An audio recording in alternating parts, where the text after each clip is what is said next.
South సినిమాలతో craze అందుకోవడం ఆలస్యం. వెంటనే బాలీవుడ్ పై ఫోకస్ పెడుతుంటారు కొందరు కథానాయికలు.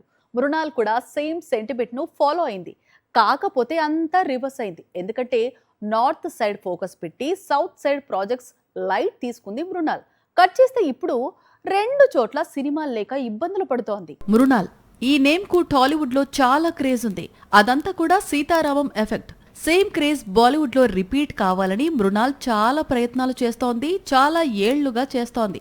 కానీ హిందీ ఇండస్ట్రీ సైడ్ అస్సలు హిట్ కలిసి రావటం లేదు. టాలీవుడ్ లో మృణాల్ నటిస్తున్న సినిమాలు సూపర్ హిట్ అవుతుంటే బాలీవుడ్ లో మాత్రం డిజాస్టర్ అవుతూ ఎక్కువ డిస్టర్బ్ చేస్తున్నాయి.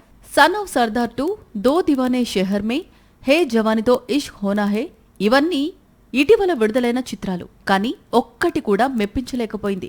ప్రస్తుతం మృణాల్ చేతిలో చిత్రాలేవీ లేవు. అల్లు అర్జున్ చిత్రం రాకా ఉన్నా ఇంతవరకు అఫీషియల్ కన్ఫర్మేషన్ రాలేదు. మరోవైపు టాలీవుడ్ లో డెకాయిట్ తర్వాత కొత్త చిత్రాలు కమిట్ కాలేదు. ఇక బాలీవుడ్ లో రీసెంట్ ఫ్లాప్స్ తర్వాత అంత త్వరగా కొత్త సినిమా అవకాశాలు కష్టమే అంటున్నారు అక్కడి పండితులు. ఈ దశలో మృణాల్ టాలీవుడ్ కు యూటర్న్ తీసుకుంటుందా లేక కోలీవుడ్ వైపు చూస్తుందా అనేది ఆసక్తికరంగా మారింది.